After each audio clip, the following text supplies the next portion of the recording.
Panthers at the Atlanta Falcons, division matchup, another division matchup. That's 3 in a row here that we've covered.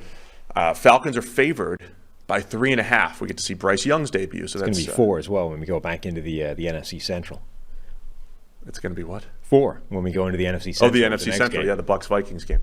Panthers-Falcons here. What are you looking for in this one?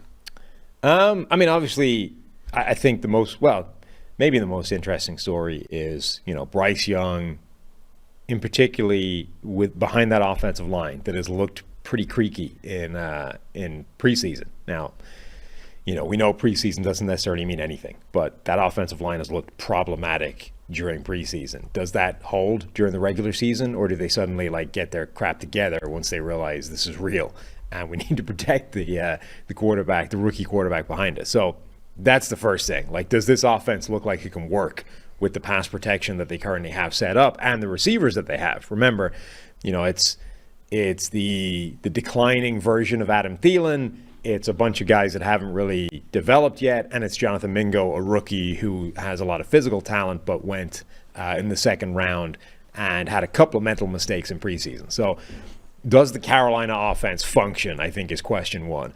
And then question two is, what does this new look Atlanta team look like? They keep adding freakish mismatch playmakers, but they're relying on Desmond Ridder to kind of operate it all on offense. And then just the volume of turnover, or additions rather, that they've had on defense is going to be fascinating. Can that come together quickly, or is that going to take some time to gel? Get to see Bijan Robinson and his usage. We talked about Jahmyr Gibbs yesterday and how the Lions will have this incredible plan for Jahmyr Gibbs and how they're going to move him all over the place. The Falcons kind of promised something similar with Bijan Robinson, or at least hinted at, hey, he's got that type of skill set, and we're going to see him lined up out wide.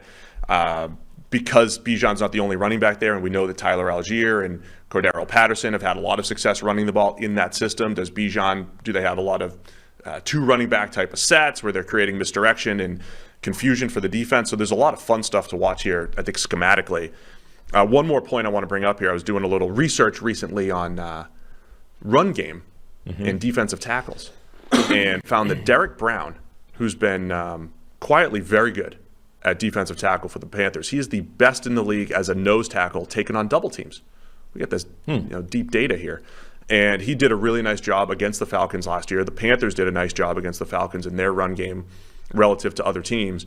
So just something to keep an eye on. They also brought in Deshaun Williams from the Broncos. Hasn't really graded well for us, but has graded well against double teams, against the outside zone double team type of stuff that the Falcons are going to do. So the Panthers might be equipped up front to slow down the Falcons' run game as they did for the better part of both of their matchups last year.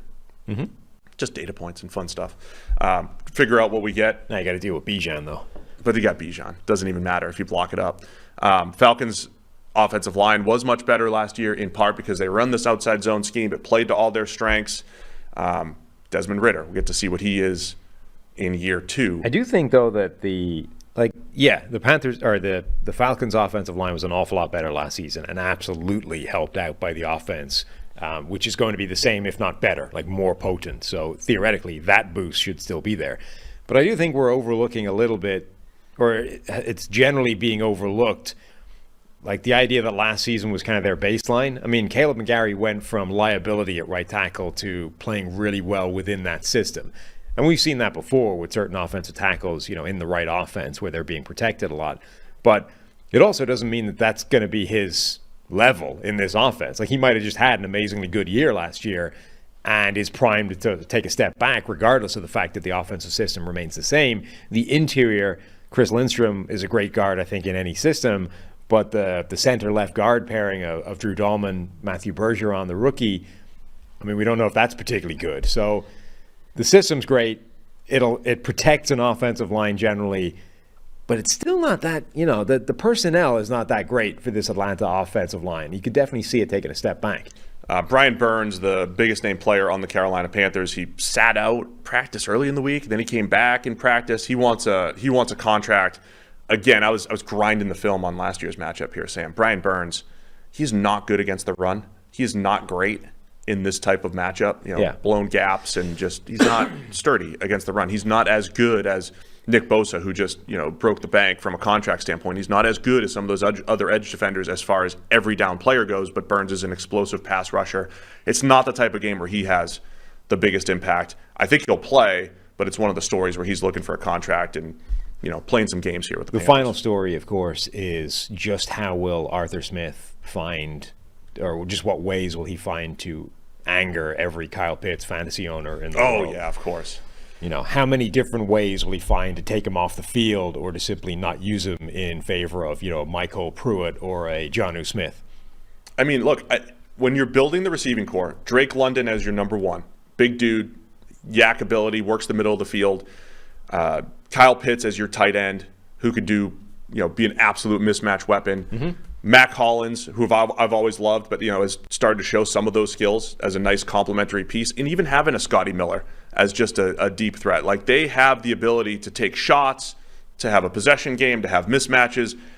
I just don't know if they're going to throw the ball more than 20 times. So we'll see. I also want to see if they do what you suggested, run Desmond Ridder a little bit more. I think Carolina's going to keep it close. In part because of the matchups that I said, Derek Brown in the middle and how they handled things last year, Carolina's front seven. So I'm going to take Carolina to cover the 3.5. Okay, I'm going to buy into the Falcons. I was a little bit worried by that Carolina offense in preseason. And unless they turn it around quickly, I think they might struggle.